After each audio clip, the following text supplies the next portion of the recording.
je suis fait de plusieurs cultures. Donc, déjà, je suis né dans une famille pluriculturelle au Liban. J'ai vécu au Liban pendant une période qui n'était pas la plus simple pour le pays et pour la région, donc une période de guerre.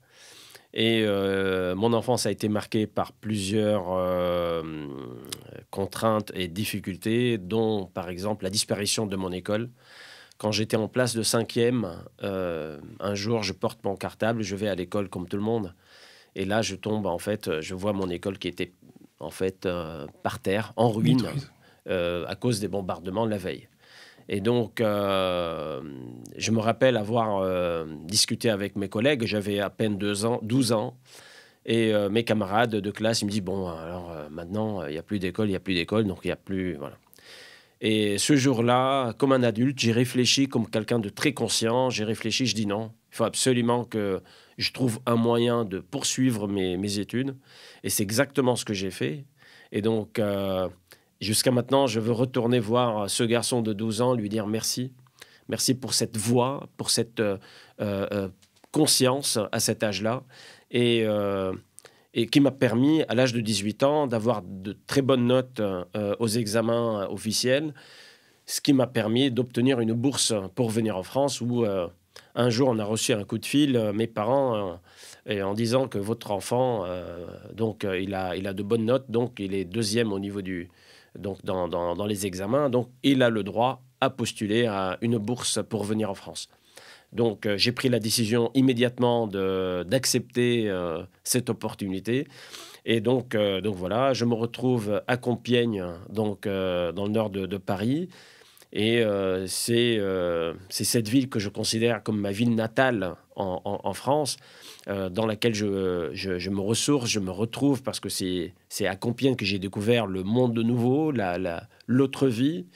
C'est à Compiègne que j'ai fait mes études, c'est à Compiègne que je me suis formé, donc à l'informatique et aussi au commerce. Et c'est à Compiègne que j'ai commencé mon premier stage chez Carrefour. Et ça, c'est l'histoire, moi, que je trouve assez incroyable. Enfin, en tout cas, une belle histoire. Tu postules à un stage chez Carrefour, qui est vraiment pas la boutique, c'est le supermarché au coin de la rue. Enfin, c'était à côté de l'école, à côté de chez toi. On est en 94, si je dis pas de bêtises. Tu es pris en stage, un stage terrain, alors que tu es ingénieur informatique. Et 28 ans après, le petit stagiaire devient DG de la filiale France de Carrefour, qui est le premier marché. Histoire assez dingue, non? Alors ça, ce sont les valeurs de cette belle boîte française, hein, qui est Carrefour. Quand j'ai postulé à mon stage, donc effectivement à Compiègne, dans le village de Venette, c'était un stage de 5 mois de fin d'études. Je me rappelle, mon maître de stage, il m'a dit, on a un problème avec la gestion des stocks. Il y a beaucoup de stocks dans les réserves, il y a beaucoup de ruptures en rayon. Il faut nous aider à régler ça. Et il m'a donné un cahier avec des feuilles A3, qu'on appelle le cadencier à l'époque. Et il fallait, produit par produit, avec un crayon et une gomme, passer la commande en fonction des ventes de la veille, des ventes prévisibles le lendemain, ce qu'on pourrait vendre le jour J. Et donc, il fallait faire un calcul mathématique, Manuel, produit déjà, par presque, produit, oui. et manuel, avec la gomme et le crayon. Et donc, le premier jour, j'ai mis 3 heures pour passer ma commande. Le lendemain, j'ai mis un peu moins de 3 heures. Donc, je demande à mes camarades, je dis, j'ai mis 3 heures pour passer la commande, est-ce que c'est normal? Et mon collègue, il me dit, mais moi, ça fait 8 ans que je fais ça. Je dis, mais je ne vais pas passer 5 mois à faire ça. Donc, ayant quelques notions de commerce, d'informatique et de comptabilité, donc j'ai travaillé sur Lotus 1, 2, 3 à l'époque, ça s'appelait avant Excel, et j'ai créé un algorithme de calcul qui permet d'automatiser la proposition de commande. Et donc, du jour au lendemain, on est passé de 3 heures à moins de 3 secondes. Et je crois que c'est un peu ça qui t'a permis de te faire remarquer dans ce groupe-là. C'est Et ça a été un c'est accélérateur de l'élément carrière. déclencheur. C'est l'élément déclencheur qui m'a permis, de me faire remarquer, mais par les plus hautes autorités de Carrefour. C'est ça, donc, c'est-à-dire le directeur général de Carrefour France qui était venu dans le magasin à l'époque, le président de Carrefour qui est venu dans le magasin à l'époque.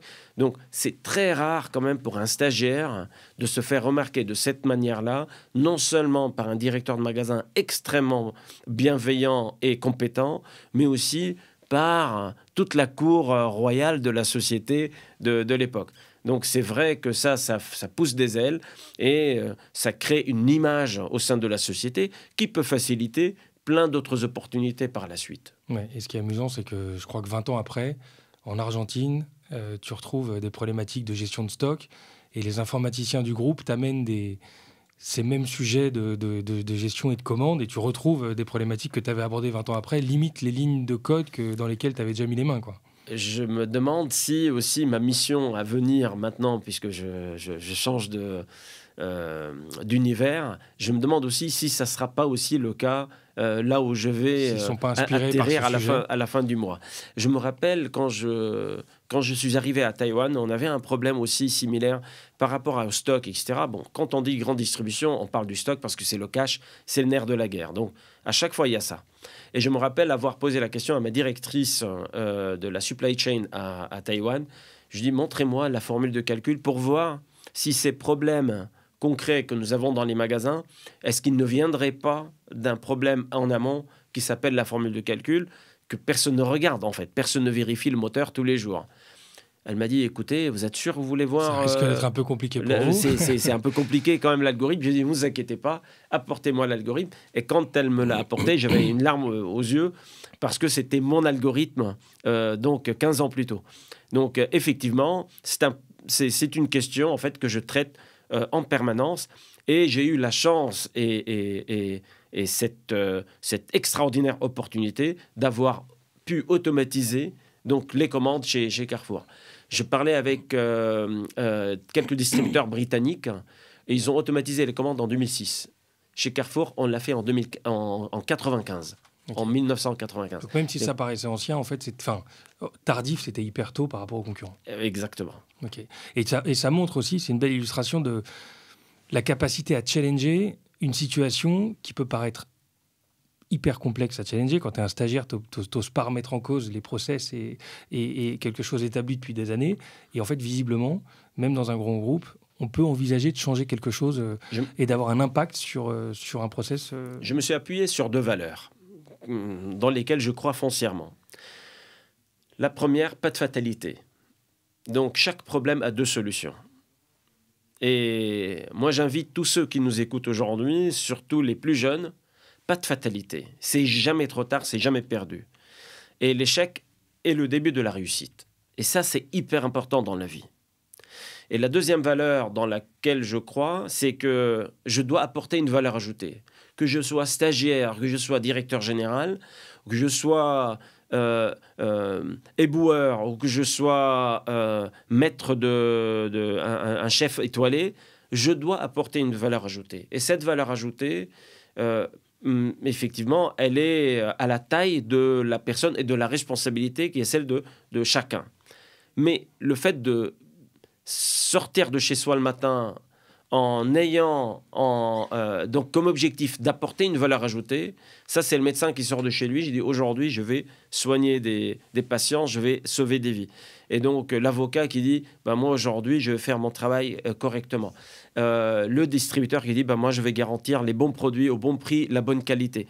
Donc le fait de vouloir ce besoin d'apporter une valeur ajoutée, une brique effectivement à ce bon monde, eh bien ça aussi c'est l'une de mes valeurs qui m'ont permis en tant que stagiaire, alors que plein de gens auraient pu dire mais qu'est-ce que moi je peux faire dans un groupe de 400 000 personnes.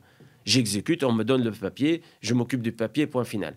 Et donc voilà 2 valeurs. Et puis une troisième valeur qui est venue par la suite. Je ne l'avais pas jeune, mais ça c'est venu avec l'expérience, qui s'appelle la disruption. Donc n'acceptez pas le statu quo. Tout le temps, interrogez-vous, est-ce que c'est la bonne manière de le faire?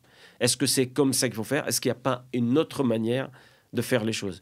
Donc la disruption, c'est quelque chose d'extrêmement important. La disruption, pour moi, c'est ce joueur de foot qui a le ballon entre les pieds et puis il faut absolument qu'il marque le but. Et alors que faire exactement comme on a fait, c'est du rugby, c'est toujours du contact, toujours du choc. Et c'est vrai que la disruption, ça permet de gagner du temps, ça permet de gagner énormément en énergie.